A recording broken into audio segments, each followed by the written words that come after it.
Getting ready to go for Syracuse and Wake Forest this weekend. Brian Higgins here at home. Across town is Mikel Jones in the football wing in the auditorium. And Mikel, what's the vibe of the team? I'd say right now as compared to last week. Both losses you're coming off of, but it felt like you guys came out of the Clemson game in a way that could be positive for you guys here going forward.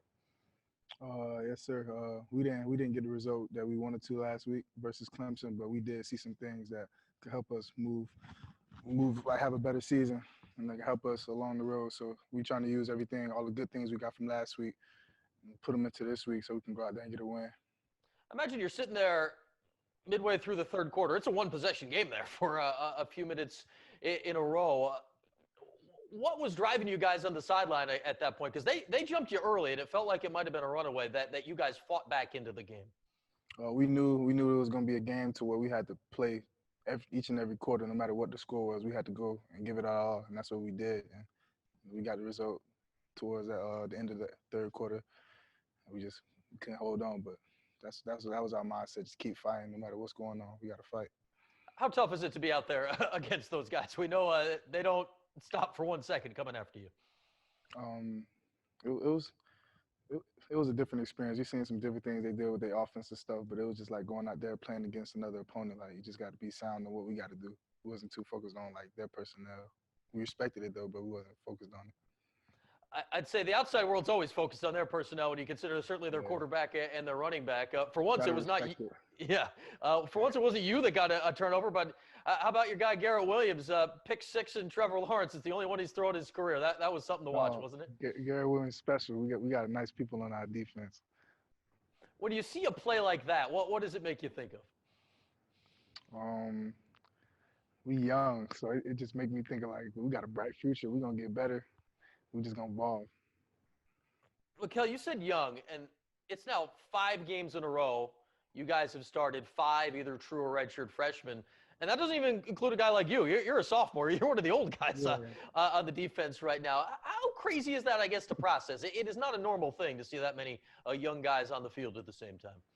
It's crazy. Like every so now and then we'll get together and be like, yo, like we're really young out here, but we try not to think about it. We try not to make an excuse in that. We trying to make our mark right now, forgetting about the age and everything, because we got some dudes 18, got some dudes 23, so we wasn't trying to like, we're not really trying to worry about our age. We're just trying to do what we can do right now, show people we can do it no matter how young we are. Certainly the plan at the beginning of the season was there'd be some young guys on the field, but it was not to be like this. And then you see a guy like Cisco goes down. Trill's been banged up here for the last game or so, and there's other cases that certainly Eric Coley's been out since the opener. It's not like it was all freshmen in there from the start. How'd that change when you're sort of adding these guys in as the season goes along?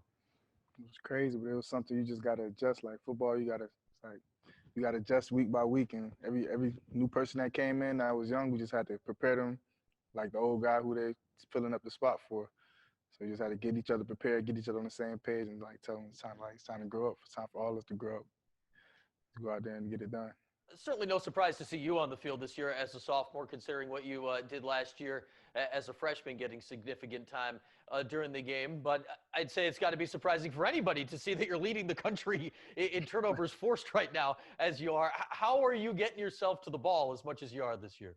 If I'm being honest, it started off season. As soon as the off season started, I started watching linebackers like Luke Kuechly, watching them drop.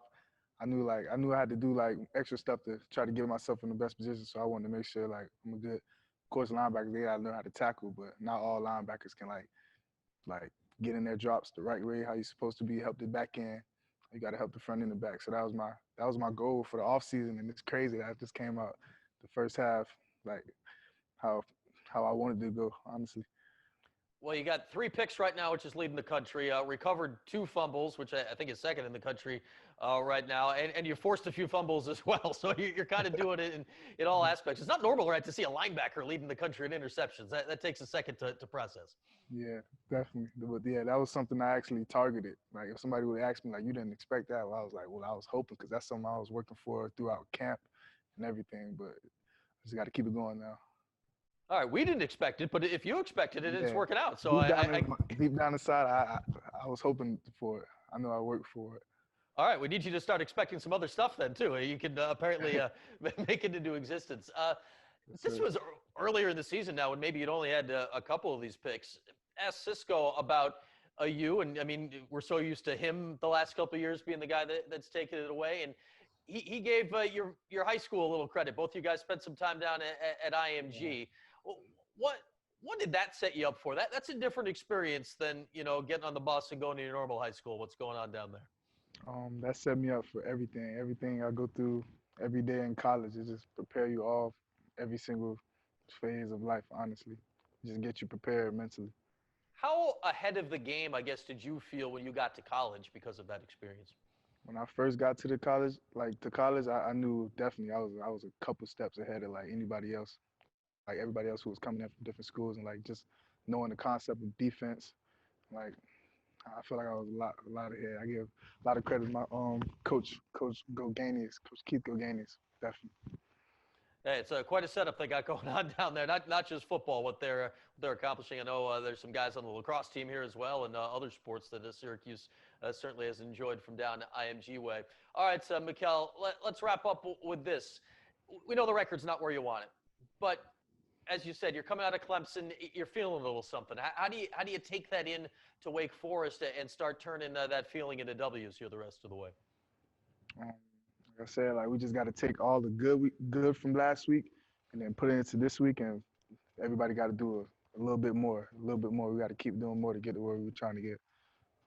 All right, I'd say another turnover from you wouldn't hurt the cause here this week, right? But wasn't expecting that too. All right, if you're expecting it, we'll certainly keep our eyes peeled. It's worked out so far. Mikel, thanks for a few minutes and enjoy it this week. No problem, sir. Thank you.